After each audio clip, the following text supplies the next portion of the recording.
Good afternoon, everybody. I hope you're having a fantastic day so far. This is only my second English Success Day. As you can hear, I've travelled down from Glasgow to be with you guys today. So my name is Natalie Valenti, for those of you who have not met me before. And I've come down to speak to you guys today about one of my favourite parts of our business cycle, which is how to nail your first product launch.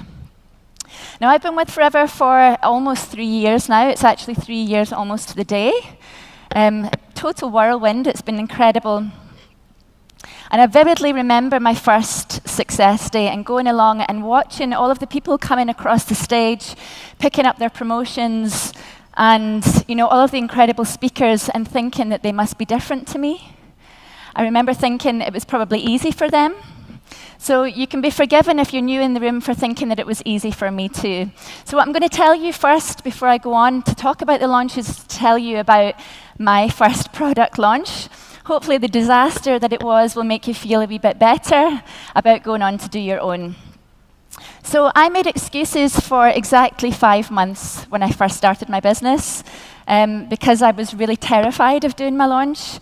So you might be hearing these excuses already in your teams, or you might be currently making these excuses. What I want you to do is put them aside after today. So some of my excuses that I made up was I was too busy, I didn't think anybody would come, I didn't think my family would be interested in the products. My sponsor is actually in England, so I thought, well, I can't do it myself. I'm not particularly very good with technology, so I didn't want to Skype because I didn't know how to do it. So I just basically held myself back for 5 months and kept putting it off and putting it off. Now, you hear people talking about this why all the time. So when I eventually connected to my why, I bit the bullet and I booked my product launch. So I hosted it in a local venue, cost me about £50 for the 2 hours.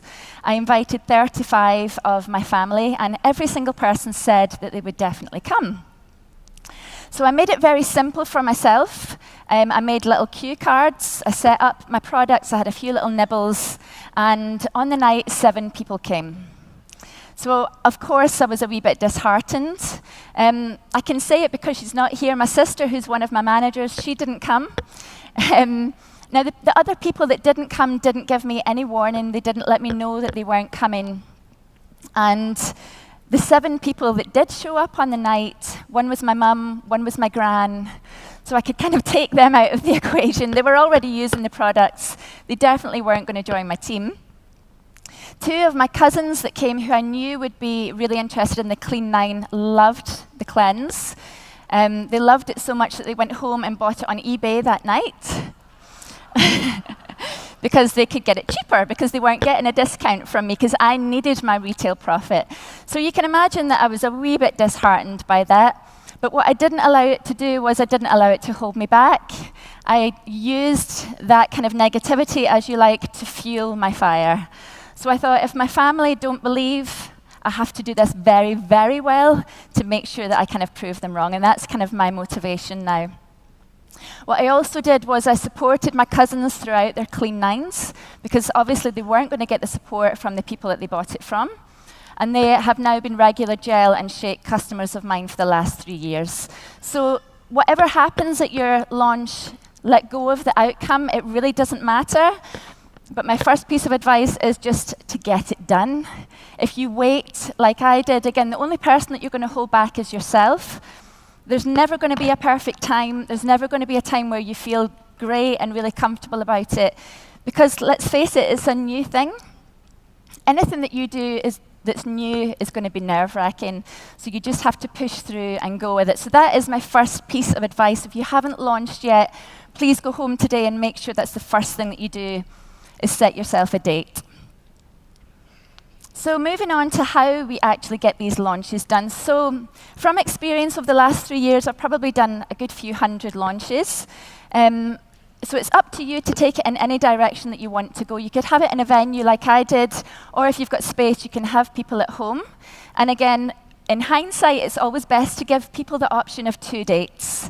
So what I should have done was said, I'm having a launch on the 9th of November, but I'm also having one on the 25th of November. Which one can you make it to? So you're always kind of making it a foolproof thing. Give people the option of 2 dates. And again, if you've hosted any other type of event, maybe a wedding or a birthday party, you know that you must invite at least double the amount of people that you actually want to come, because we can't really rely on people. They make excuses and life generally happens. So invite more than what you would like to come. I think, and I teach to my team, that generally 5 to 7 days before the event is enough.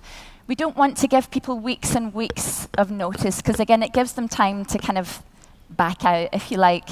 And always remember to remind the people that you've invited to come along. Don't expect them to remember. So the best thing that I do is we always try and remind them the night before and also the morning of your event, and keep it really nice and breezy. Yes, this is a very important part of your business cycle, but it doesn't have to be deadly, deadly serious. It has to be fun. So a nice way to remind your family is just to say, I can't wait to see you tonight. I can't wait for a catch-up.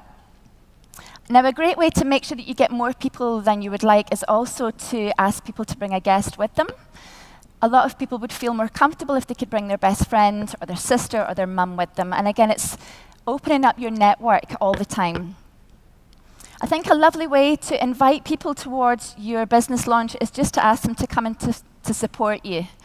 So it's not a hard sell. It's not about the products. It's about you, because you're ultimately the representative for your business. And remember, we've talked a lot about branding our business. Everybody has their own special branding. You are your brand, so make sure that you're creative with it. You can do anything you like with your launch. You could do just about one specific type of product, or you could talk about just the makeup or just the weight management. So again, it's loads of different ways of doing your launches. Now, if someone flat out refuses to come, which they do, they're not getting away, you can still get them a pup basket. So there's always a way to get people introduced to the products. So again, preparation is, of course, key. You have to be prepared, but what I would advise is you keep things as simple as possible. You don't have to worry too much about having all of the gear. So for example, I've had people that haven't done a launch because they didn't have the tablecloth. And I'm like, you're not selling tablecloths. We're trying to get people to have a look at the product. So don't worry about having all of the fancy stuff. And you can set up your launch however you like. So I've done launches where it's been a presentation like this, but if you've never done anything like this before, it's very scary. So you could just even have your box and just take the products out and pass them around. That's what your business owner's box is designed for. It's there to help you to launch your business. So there's no rules. As I said earlier on, you are the face of your business. So whether we're retailing or whether we are recruiting, people are ultimately buying into you. So don't go to your launch wearing L'Oreal and Tom Ford. Wear your products. If you've got the Sonia range, use the makeup. If you've got the Flawless range, if you've got the perfume, make sure that you are your brand. I think an important thing to do is make sure that you're not spending too much money to do your launch. So yes, you've got your products in the box. If you do have any other products, that is a bonus. Obviously, the C9 is our biggest seller, so it's great to have samples of the shots, and I would advise you to do samples of the shakes as well. Now, what we do sometimes, especially if it's for a group of really health-conscious people, is we would mix it up a wee bit. So you can mix your shakes into nice smoothies, make them into iced lollies at this time of year if you've got a kind of summer launch, and just be creative with it. There's no kind of set rules. Now, what I always say is very simple things like make sure you have enough brochures. So again, it seems very obvious, but you would be surprised at the amount of launches I've done where it's one brochure between 5 people. So that's a key point. Make sure everybody has at least one brochure. Ideally, we want them to take one home so they can take it to work or the gym with them. And what I've started to do over the last year with my new people that I've brought in is I ask them to do an online launch on Facebook first. So most people in the room, I'm guessing, use Facebook, yes, for your business? Now, these online launches, I wish I had known about it 3 years ago. For example, when I started, they can be phenomenal if you do them correctly. So I mean correctly as in you have to be compliant and don't invite everybody that you know. Invite 10, 20 people at a time. That way you can roll out your online launches week after week after week. Ultimately, you have to have fun. Again, I'll always refer back to my own experiences with the business. You'll be surprised at how many launches have been ruined because the host has been so nervous that she has made all of the guests really nervous and everybody's kind of on edge. So if you're having fun, your guests will have fun. If your guests have fun, they will come back, they will recommend you to people, and they might just think about joining the business for themselves. Now, the close is the scariest part of anything, isn't it? That's the part that we usually worry about. Again, very simply, don't worry about the people that didn't show up. Personally thank everybody that came. They've taken time out to support you at your launch, and take orders. Again, this is the part that everybody gets scared of. So we do have really great order forms in our business owners box. What I do to keep it simple is I just take a blank A4 paper and I go around and make it as easy for people to order as possible. Now, it's important at your launches that you always mention the business opportunity. That was something that I was guilty of really missing out in the beginning, and I probably missed out on sharing the opportunity with a lot of people. You don't have to do it in a business presentation type of way. So I'm saying mention that there is an opportunity. Don't be afraid to ask the question, would you like to earn an extra income, or do you know anybody who might like an extra income? And a lovely way to get people talking about the business is by talking about the people that you are currently working with. So I might say, oh, I'm working this week with some nurses, some police officers, single mums, or personal trainers, and that way it gets them asking questions rather than you being the one having to kind of present the business to them. So the killer question really is not going to kill you. You just have to ask, do you know anybody who would like an extra income? You feel as if you might die the first time you say it, but it does get easier. So always, always ask the question. If you are a wee bit nervous, what you can do is use questionnaires. So any new business or any business in general would have a database. So that's what you need to start doing, is collecting data from your people, either at launches or tabletops. So your questionnaires, you want a wee bit of their personal information, so their name, their date of birth, where they live, what do they do. But you could also ask them questions like, would you like to host a party? Would you like to hear more about our makeup range? You know, things like that. So you don't have to physically ask the question yourself. That's good if you're nervous, but you must always, always remember to follow up. There is no point in you having a database if you're not going to do anything with it. Now, the online launches that I mentioned earlier on that I was talking about were just on Facebook.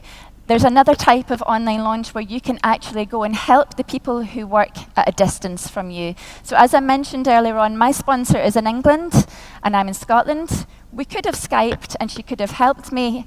It actually helped me more to do it myself, I think. But Skype is a great thing, so don't be afraid of it like I was. I've done it in the past and it is actually so, so much fun.